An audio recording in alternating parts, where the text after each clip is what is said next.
On today's episode of Gathering the Kings. Sooner you take accountability and responsibility for everything in life, let alone your business, the sooner you will cross the mark of whatever it is you desire. It just takes time.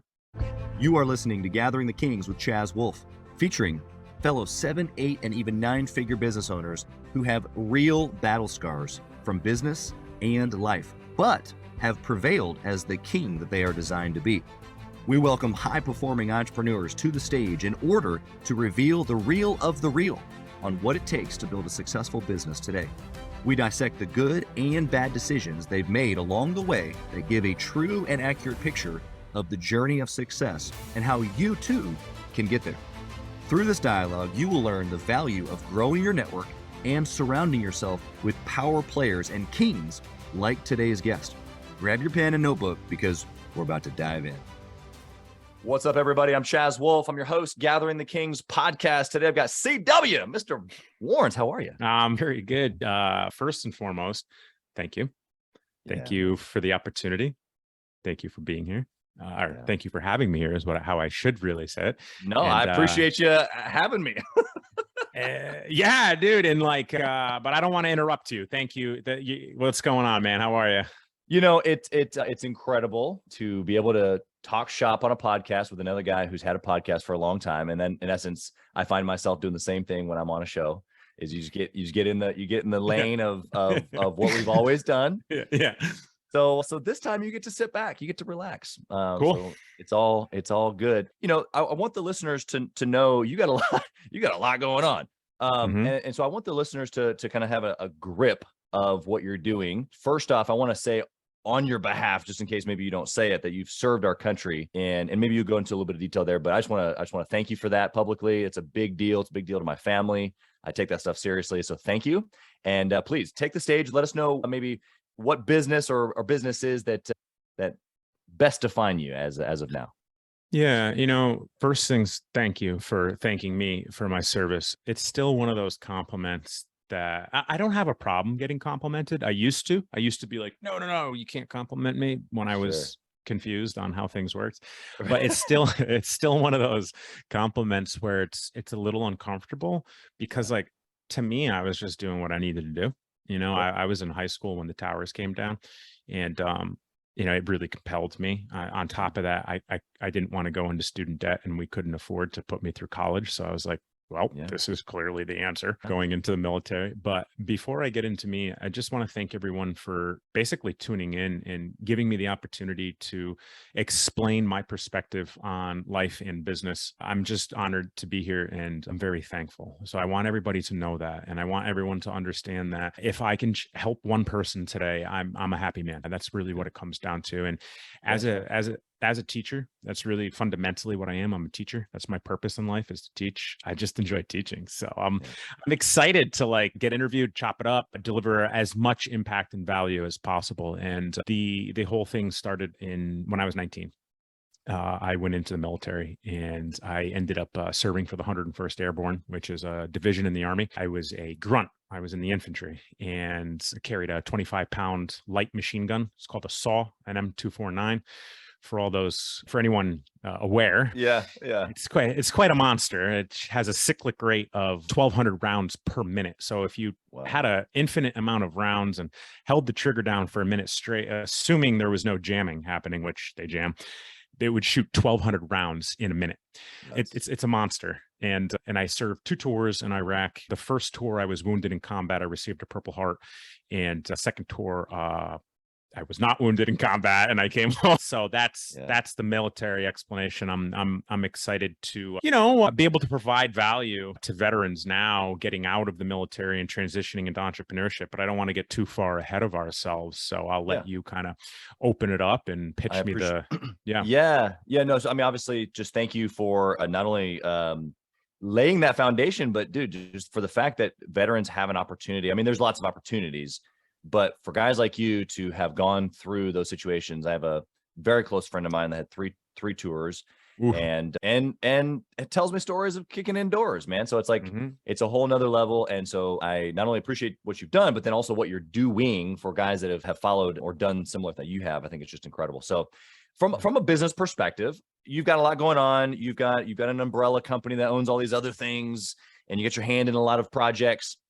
From a serial entrepreneur's perspective, before we get into some of the nitty gritty and maybe what your businesses are, I want to know what makes you tick. Like, why? Why do you have more than one business? Why are you doing a nonprofit and the military stuff and the, other businesses and consulting and watches? Like, what's in it for you? Like, what's the bigger picture? It's a good question, and it's twofold. Okay, so there's two pieces to this. Piece one, I grew up poor, and I watched my mother struggle with 4 jobs weekly. Wow. 9 to 5 and 6 to 12, Monday through Friday. So she only came home to sleep. And then on the weekend, she had 2 jobs. My goal was to retire her. And the second fold is my purpose as a teacher. My purpose in life. If anyone's familiar with Napoleon Hill listening, which if you're a business owner, you should be familiar with Napoleon Hill. He's arguably the OG of mentors and business consultants with a law of attraction approach. And he goes deep into this topic. And interestingly, on my second book, which will be out one of these days, I go very deep into purpose as well. But purpose is our why, right? The key word these days is your why, or key phrase is your why. Well, 100 years ago, give or take, a decade, Napoleon Hill was writing about it in the form of purpose. So I believe in purpose. And long story short, I've convinced myself of what my purpose is. Which is to teach. And I'm at the stage in my career where I fucking jump out of bed, man. Every morning, Monday through Monday, 5 a.m. Let's go. Yeah. It's time to go. No day is different. Sunday is the same as Wednesday.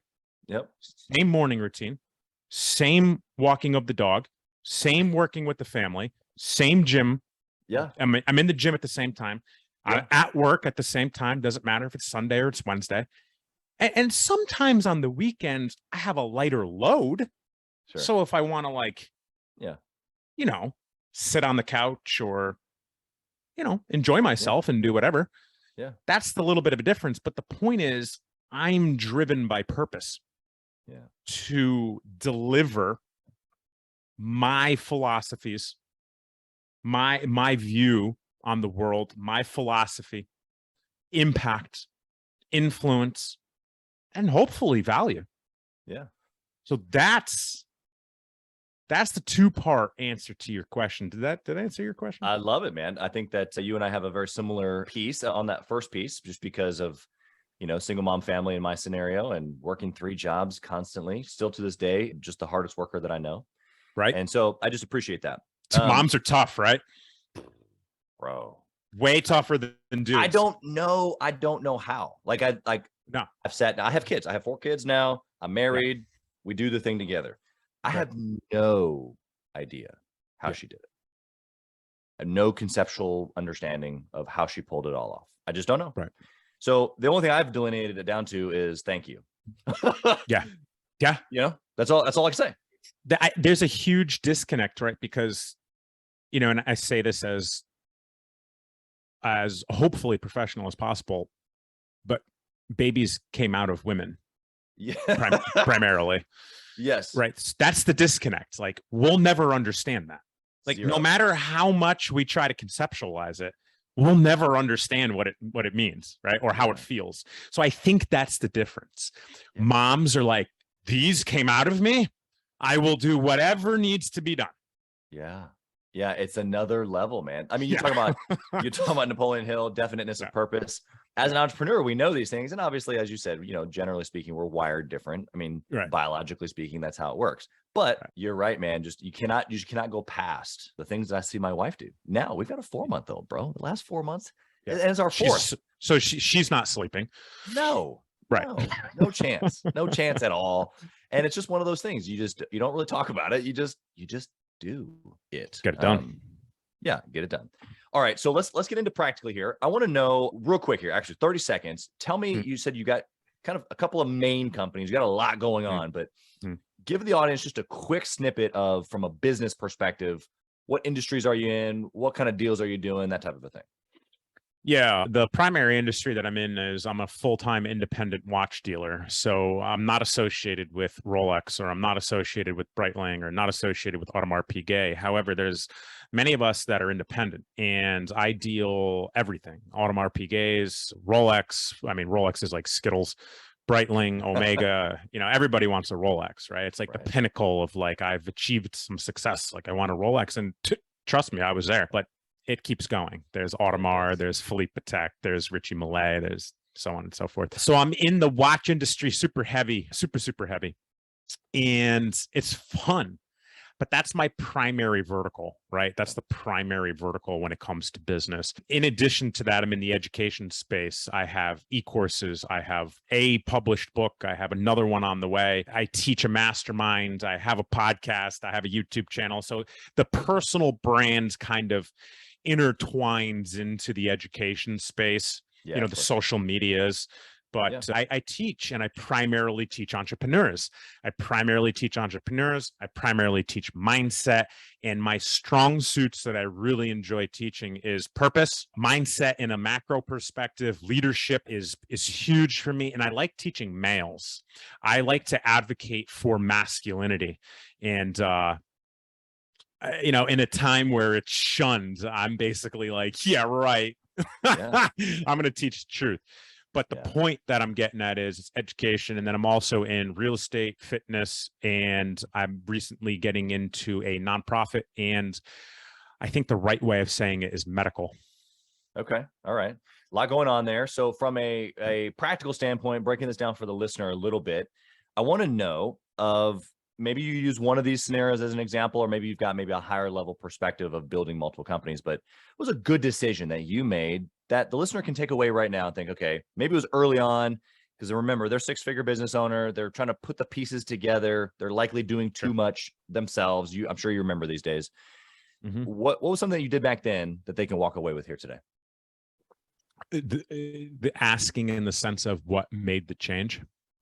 Yeah, just when you look back and you think, this one thing that I did, I would do it over and over and over again. It was that impactful. Yeah, I would start taking responsibility for everything in my life again, and earlier, much earlier. Yeah. I know that, like, that sounds so basic, right? But at the same time, it's high level. Yes. It's so high level. But here's the thing. All the high level stuff is all the basic fundamental stuff. It's just executed at a high level consistently. That's right? The word. Consistency. Yeah. People think there's like this sauce to making money and like building businesses. The sauce is just showing up on a daily basis and making all the mistakes, taking responsibility for the mistakes, hopefully having some sort of process on how to not make those mistakes. If you're interested in my philosophy on it, it's owning the mistake, which is what we're talking about, learning from the mistake. And then the piece where most people really screw up is the action plan. Yeah. How am I not going to make this mistake again? Because mistakes are good. Mistakes are lessons. Mistakes are lessons. And if you want to know the extent of how I teach that, my book, Dominate Your Day, A High Performer's Guide to Winning at Life, is free on YouTube. Go on my YouTube channel, listen to it. I mean, you can order copies too. I did the Audible. There's excuse me. Yeah, I did the Audible, the Kindle, it's a hardback, whatever, hard copy. All the options. All of the options, right? It's actually a pain in the ass doing the audio version. But really interesting. Yeah, I got a migraine 30 minutes in every day when I did it. Yeah, it's really hard. It's really hard. Like a focus thing. Yeah, I don't want to digress off the answer or off the question though, right? So look at that. I'm reeling myself in. And but that's what I would do. That's what I would just own my shit. I hope we're allowed to cuss here. It's all, I think that every listener is going, okay, all right. Yep. Like they're starting to get a little fired up on the other end. I can hear it. I can feel it myself. As soon as you start saying these things, like, it's like, yes. You're right that it's execution and consistency, but for the actual owning piece, because your actual answer originally was the owning piece. What does that look like for, let's say, a 2-shop garage door company? what does that Sure. look like for a guy who, you know, he started a marketing agency and he's got a couple clients, right? Like he's hearing you say, own it, like take Okay. responsibility. Yeah. Yeah. Here's a does that mean perfect for him? example. You Yeah. ready? It's Yeah. a perfect example. It's a conversation I had with one of my VIP clients yesterday. Guy pays me approximately $1,500 an hour to coach him. Okay. He says to me, Chris, we're on a coaching call. He says, Chris, I need to ask you a question. And I was like, yeah, what's up? He's like, hey, the recordings from our calls, I'm not receiving them. Can you have your team send them to me? It comes with my coaching. Like, record me, please. Please record me and rewatch it. Right. Right. I was like, you know what? You're right. Right. This is the owning. Yeah. My mistake. That's my fault. Let's back up. Do I do the actual sending of the videos to the client? No, absolutely not. However, it's my company. Yeah. Which means it's my responsibility, which means I take responsibility for the mistake. Right. Own the mistake there in the moment. You know what? You're right. That's my mistake. I didn't have the proper systems and or processes in place. I will get this done for you immediately. Right. And he's like, I'm not upset. I just wanted you to know. I'm like, no, you're right. Thank you for bringing it to my attention. I appreciate you holding me accountable. You're my student. You're holding me accountable, right? Yeah. I appreciate the opportunity to, poke a hole in my game. Yeah. I'm going to fix this. Yeah. It's not, so-and-so on the team isn't doing their job, man, I need to fire them. Like, if you say that and you're a business owner, you're out of business. You just don't know it yet. Exactly. All right. You never, ever throw your team under the bus, and every shortcoming in your business is your responsibility. Is it your fault? Arguably. Is it your responsibility? 100%. Yeah. And the sooner you take accountability and responsibility for everything in life, let alone your business, the sooner you will cross the mark of whatever it is you desire. It just takes time. Yeah. This makes me think of another concept. I want to throw it at you just so we can go back and forth here for a second. Hit me. There's this concept of agreement, right? Where even though I may not maybe I don't fully understand or agree with whatever it is that you're saying quite yet, but I can come into an agreement with you to understand. So like the responsibility thing that you were just talking about, it's like, maybe I don't know what happened. I don't know whose fault it was or whose wasn't. Whatever it was, I'm just going to own it. It's just me right here. I'm going to eat the whole elephant right now. And so there's this similar mindset of where even though I don't know what happened, or I don't maybe understand your point quite yet, but there's this ability that I have to bridge the gap or own it in this case, where I can come to an agreement with you in order to figure out how to understand. So I can disagree with what you're saying, but I can understand what you're saying. Yeah. Right. Yeah. Would you and say you know there's what? something different? You have any thoughts on that? You know what? I agree. Listen, I think communication really is this big piece to the pie that a lot of people unknowingly struggle at. And what I find, and it doesn't mean that it's the end all be all, but what I find is people say the same thing differently. That's right. They're saying the same thing, just differently, but not understanding each other is typically what's happening, right? That's right. Happened to me yesterday. I was like, hey, I think we're saying the same thing here. So let me repeat this back to you. You're saying this. I'm saying this. They're very similar, just being stated differently. And we weren't understanding each other. And I think that's the answer to your question in my perspective. Yeah, it's very possible, but it's also quite normal to be saying the same thing just differently, because this is what it comes down to, okay? You have to shop whoever you're talking to, in the sense of someone's perspective is based off their frequency, is based off their emotional intelligence that they've developed. Emotional intelligence is communication within ourselves, right? So if you have someone up here, when it comes to their ability to be enlightened, their ability to understand their emotion, their perspective is relatively advanced, right? If someone's speaking here and they don't even understand themselves, let alone their emotions, of course there's going to be a disconnect from this person. Totally. And when you have that ability to be so aware in life, you have to bring yourself in and be like, I see it from this person's perspective. I could see how they see that. Yep. I understand that. Yeah. So let me come down to their level for a moment and almost mirror what they're saying, repeat it back to them, and let's talk on that level. If you have the ability to do that, which is quite difficult. Yeah. Everything that you just described. If you don't know. 100%. Yeah. And I think it's leadership, it's communication, all these things that you kind of already said that are important. The mindset of owning is obviously where this stemmed from. And if you don't, in that scenario that you just gave, if you're the higher EQ individual talking to the lower EQ individual, it's the ownership of, this is where I'm at, this is where they are, and I'm going to own the situation, and I'm going to come down. I'm going to take responsibility for this communication. It's selfless. Yeah, you got it. It's up to you. That's what responsibility is, right? Well said. It's like we heard that in a book or something, like, pretty basic concepts. And that's the thing, right? That's what I was saying. All the basic concepts are the high level concepts just executed daily. Yeah. Right. It's keeping these things at the forefront of your thinking and looking for opportunities to improve your understanding on it and looking for opportunities to execute it. Yeah. Right. So for instance, one of my big things is patience. I'm patient, but I'm not the most patient person. And I know that it is an opportunity for me to improve on. So every time I'm presented with a conversation, it's at the forefront of my thinking. I'm like, all right, okay, Chris, let's execute some aggressive patience here. I know what this person is saying. Yep. I hear them. I know what they're going to say before they even say it. You don't need to cut them off. 99% of the time, I know what someone's going to say before they say it. Yep. Right. But how does that affect me? Minimally, but it allows the other person to feel heard. Oh, yeah. And we need to be patient and we need to hear them. We need to repeat it back to them, make sure they understand, I understand. Yep. And that is at the forefront of my thinking. So it never ends. Never. The growth game, the personal development game, it's just understanding where your holes are.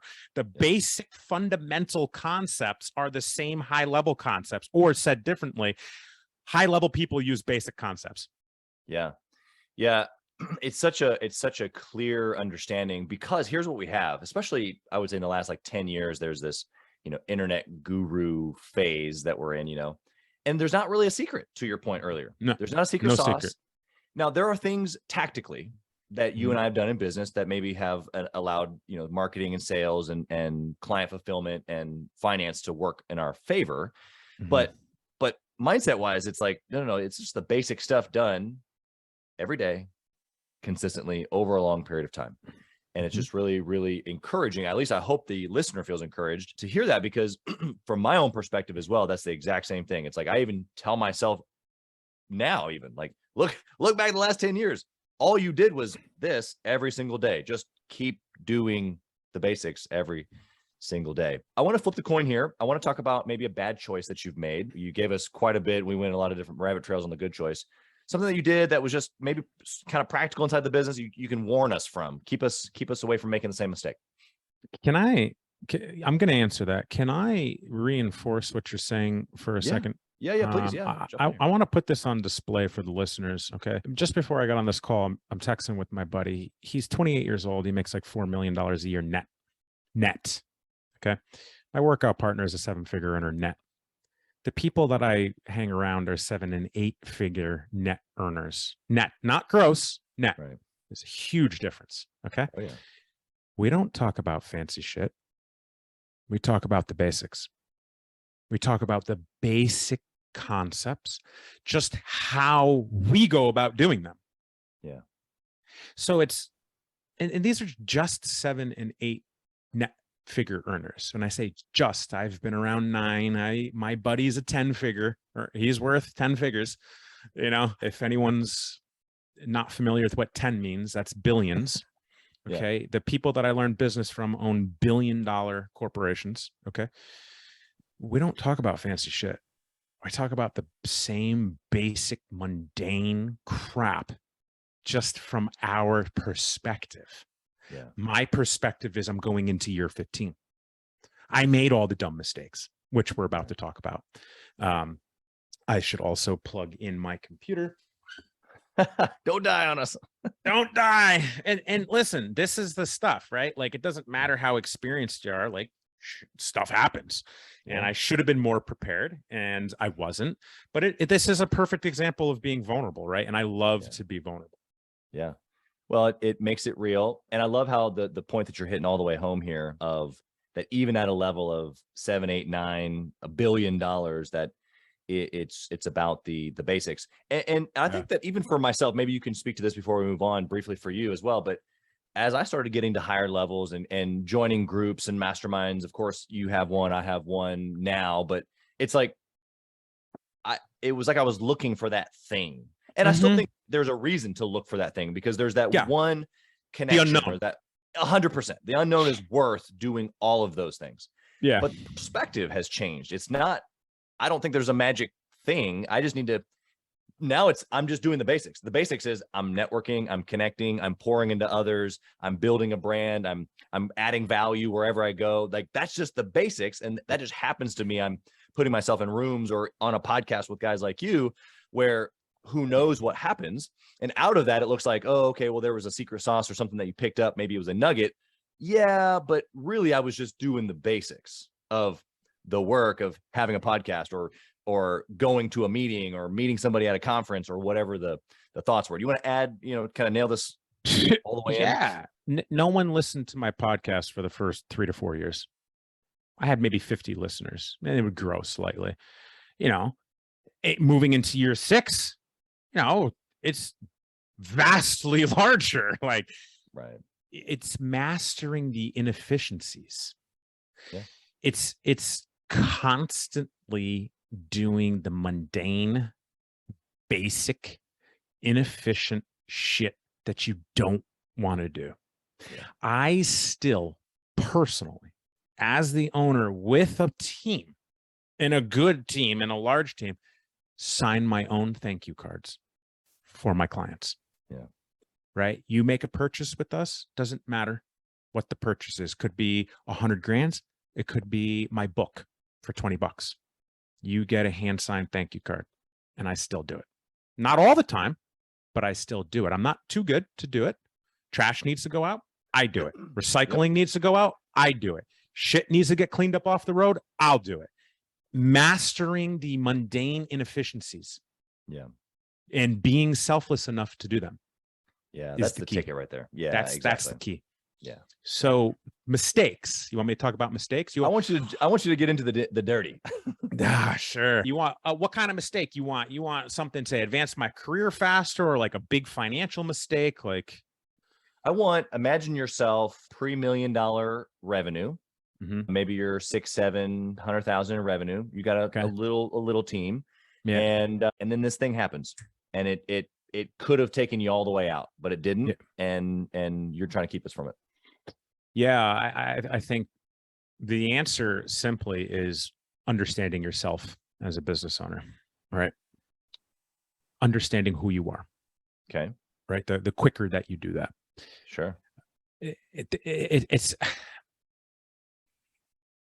there's no wrong way of doing it other than not doing it. You as the business owner are your own bottleneck. You are the problem. You are the issue. Yeah. Your growth is dependent on your growth. Okay. Understanding yourself and who you are, your shortcomings, and like I was talking about, patience, your strong suits. And here's the thing, most people hire around their shortcomings, right? Well, guess what? What happens if you're not around and all those strong suits need to be filled in? It never ends. Right. But the point that I'm getting at is understanding yourself. Yeah. And if there's one action that I would have done sooner, or I could have done sooner to bridge that gap between maybe 5 to 6 or 6 to 7 figures, right, it would have been that, with the help of a coach, with the help of a mentor, with the help of a mastermind. And in addition to all of that, learn to network and learn how to network. Yeah. Networking is giving. Like, I've already thought about the people I'm going to send to you for your show. Yeah. Right. Right. How can I help you? Yep. Right. You need guests. Perfect. Let me help you. Yep. And that's a tri-folded answer, right? But what it comes down to is a coach, a mentor, a mastermind is going to help you understand yourself quicker. Could you do it in books? Yeah, absolutely. Sure. Yep. Someone looking in from the outside, though, is going to advance you rapidly. And this isn't a shameless plug for me. Pick who you would trade lives with. Yeah, exactly. If you would trade lives with that person, okay, that's a good start. Yeah. Yeah. And it doesn't, and listen, sometimes good mentors and coaches don't charge money. They're your uncle who is successful and, wants to be able to give back and teach you you. So, yeah. But then again, when you invest in yourself, like I annually invest north of 6 figures into myself a year. Yeah. And I would like to get to 7 figures, right? And the rooms that I'm in and the people that I'm around and that I learn from and network with only continues to get better the more and more that I invest. Yeah. And, for instance, tomorrow I leave for a speaker's school, a professional school for speaking. Yeah. So everybody in that room is either learning how to speak, is a speaker, or wants to be better at speaking. Right. I'm going to be in the room with like-minded people. I don't know if they're going to be successful. It doesn't matter to me, because if they're not, I'm happy to help them. If they are, we're happy to network, whatever. Yeah. And then the week after, I'll be in Nashville at a conference with 7, 8, and 9 figure net earners. Yeah. And then the week after that, I'll be in Chicago at another conference. So the point is, learn yourself. Yep. Invest in yourself. Understand yourself. And if you want to move along faster, if you're like, man, I haven't hit the 7-figure mark, what the hell? Hire someone to teach you who you are. Yeah. No, so good. I'll reiterate that just for myself, even in my own journey. It was sales before business, and as a sales professional, and eventually one who taught sales and built sales teams. If you don't understand you or the way that you communicate, and then have an ability to understand the other person, nothing happens, and you just frustration over and over. And so that just gets exaggerated even further in business, because you're not just wearing the sales hat, you're wearing all the hats, which all those hats are associated to some degree to you and the way that you communicate. And so everything that you're talking about, it's the limiting bottleneck. If you don't know you, or the ability to be coachable, just to say, I wonder how I do this, or how I should change it. Maybe I should get a coach, or join a group, or go to a conference, whatever those things are. There's a level of humility, or probably how it starts as a frustration around like, I'm not 7 figures yet, or whatever the moment is. It's typically ego. Oh, it's all ego. Having an ego is good. Understanding the ego is key. You got to have some ego. Yeah. But when you let ego control you, that's why you're not hitting the marks. Yeah. What does that look like practically? Like that you've seen maybe in the military, or even just in your business coaching? Like, I think, like, what is that? How have you seen it manifest in people's lives? I mean, I could talk about me and then clients, right? Like when I first went into business at 24, when I got out of the Army, I had the ego the size of a tractor trailer. I had just come out of war twice. I was playing God. I chose if you stayed on this earth or not. Yeah.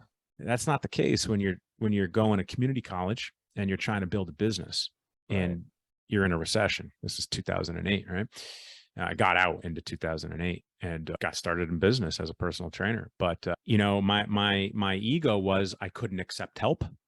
I couldn't ask for help, let alone accept it. I knew everything. I was better than everybody. Right. Guess what? I was broke. Yeah. I was super broke. I was broke to the point that there were some times that I had no food. My truck was on empty. And I would be driving to the gym in hopes that my client was going to re-up in personal training. And there were times where they didn't.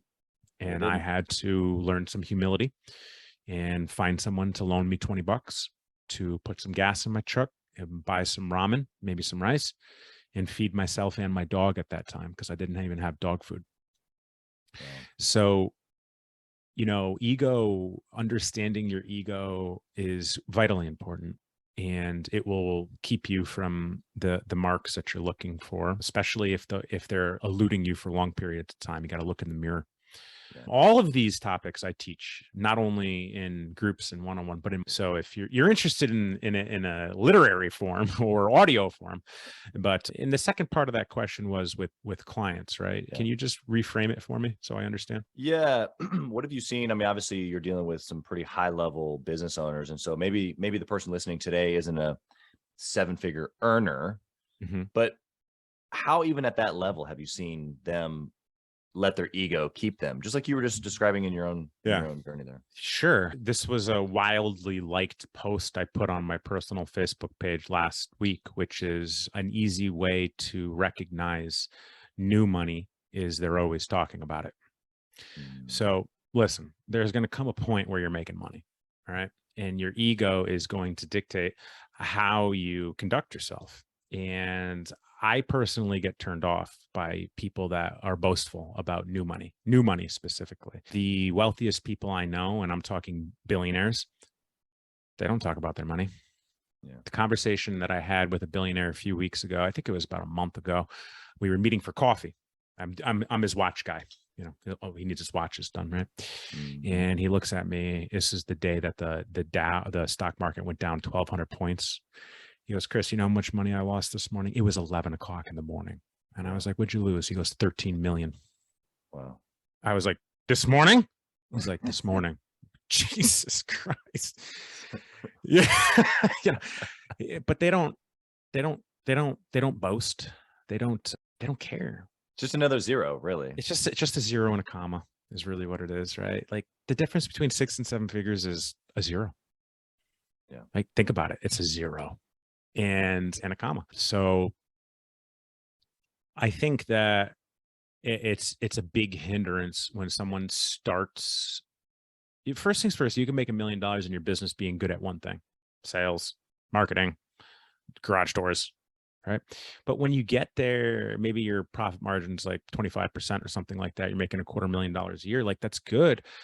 However, that's not enough to run around and, talk down to people. Yeah. Because there's always bigger sharks. And most of the sharks aren't loud because we don't need to be. Yeah. And I'm telling you, the richest and wealthiest people I know financially are the most humble people. Yeah. I had dinner at a friend of mine's house in his $40 million garage. His car collection was $40 million. We were having dinner in his garage. Yeah. He doesn't have to say anything. Yeah. You know what I mean? Everywhere you look, it's a flex. I mean, Ferrari, P1 Senna McLaren, GT500 from 1967, like a row of Porsches, a row of Ferraris, a row of Lamborghinis. I mean, just take your pick. Yeah, I mean, you don't have to say anything.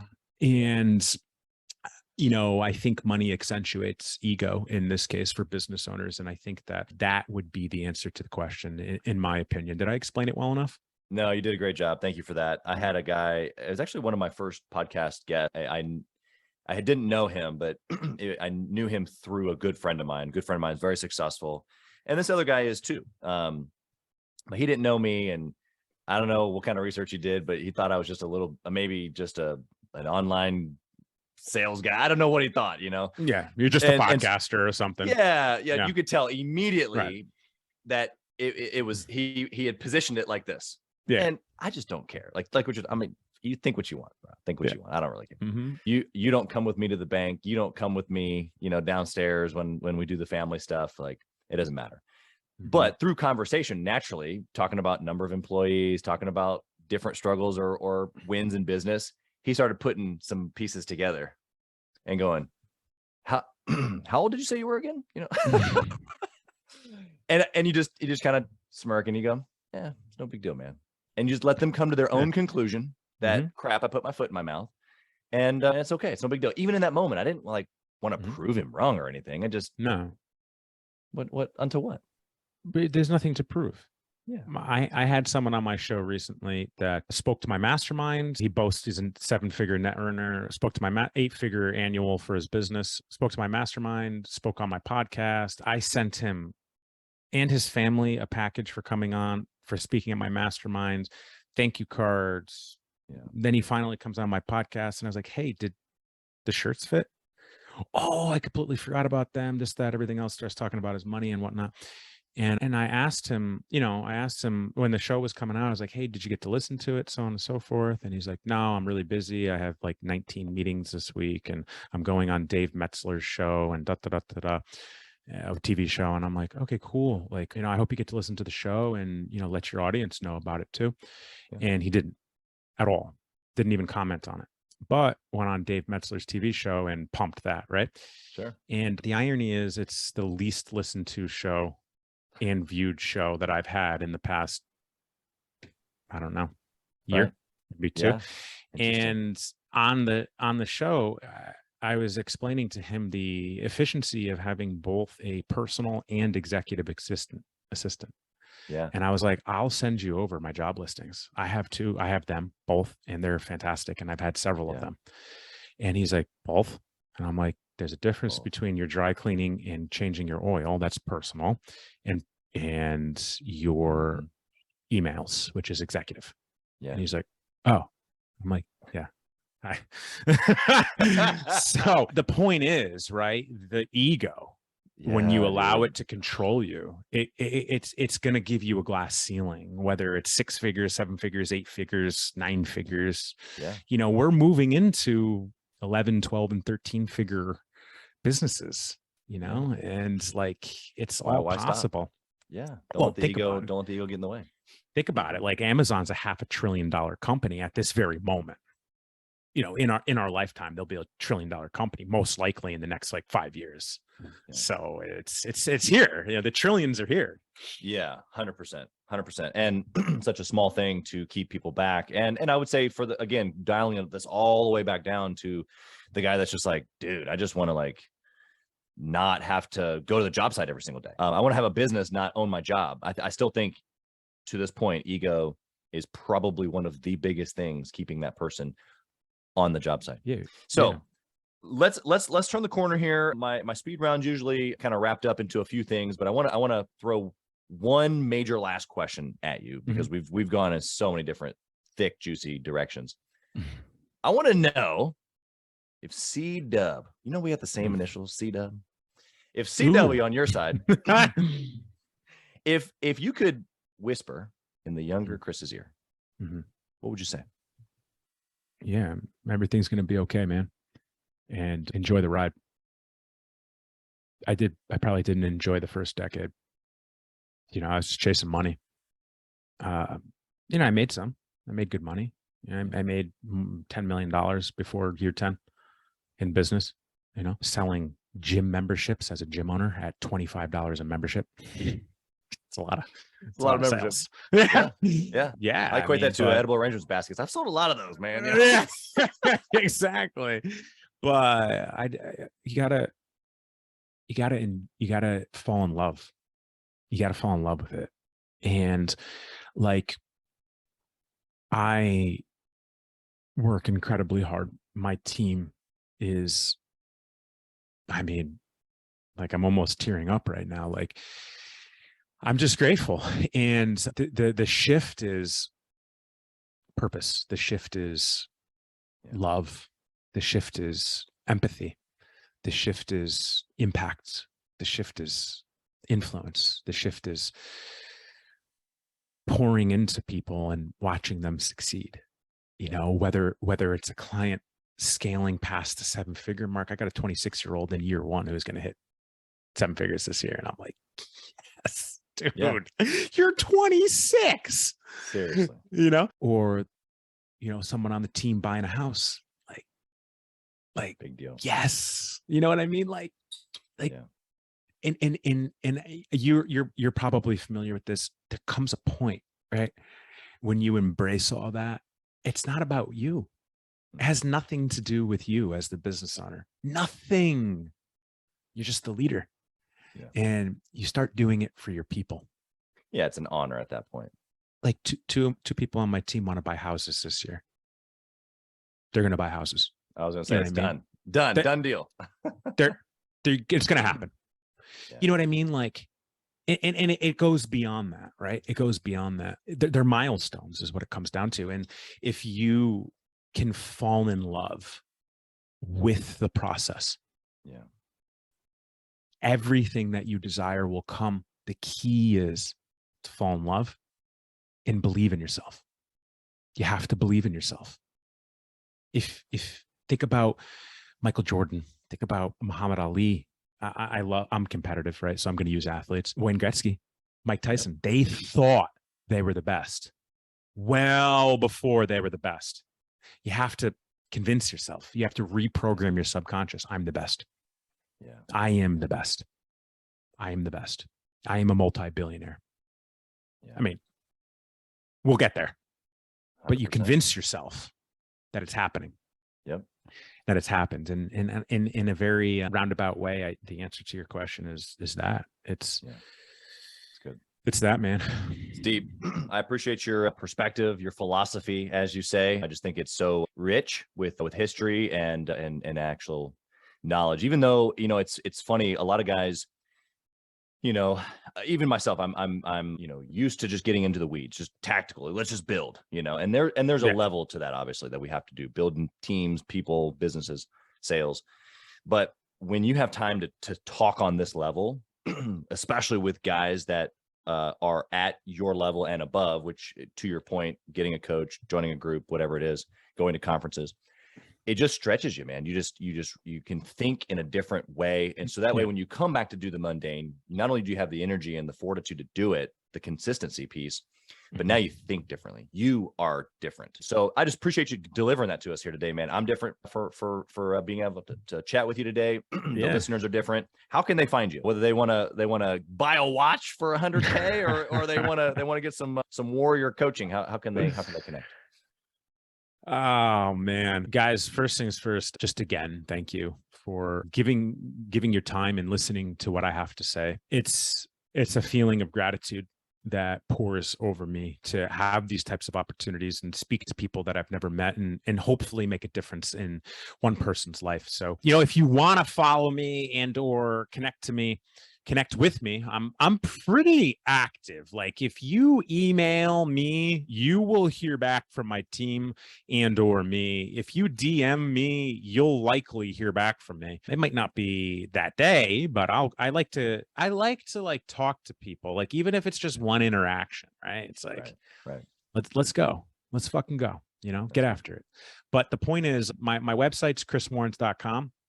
That has everything that you can find that I'm on, but I'm Christopher Warrens on Facebook, Chris Warrens on YouTube, Chris Warrens MBA on LinkedIn, and at Chris Warrens _OG on Instagram. My podcast is the CW Clinic on all of the major platforms. And I don't think I'm leaving anything out, but that's good. We'll put it all in the show notes, of course. Yeah, I appreciate that. Good SEO. Right, exactly. We're trying to bring you some value here, man. Yeah, man, I appreciate that. Again, you've been incredible. I can only look forward to what the relationship that has just been birthed, and so I look forward to. We'll have to get you on my show.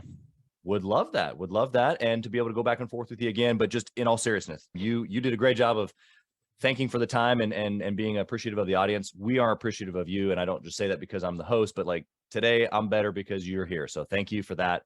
And it's going to be a great rest of the week because we got you in our ear, and now I get to hit the repeat button. So hell yeah. I got on the recording. And before I go, let me just tell you about you, man. All right. This is something that I think is very powerful for leaders, and it's telling people about themselves. You're a fantastic interviewer. You did an excellent job, and you stayed dialed in. Your attention to detail is fantastic. Very well done. Appreciate that, man. Thank you. I don't take that lightly at all. You've been incredible. Thank you for being here. Yeah, of course.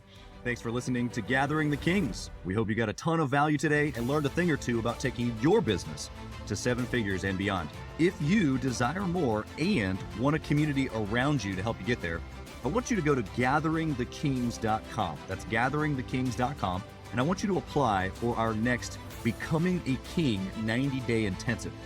We are extremely exclusive by nature as a group, What that means is that we're really wanting only the entrepreneurs who take their business and targets super serious to apply. So if that's you, you think you got what it takes to level up your business, I want you to go to gatheringthekings.com and apply. And we will see you on the other side.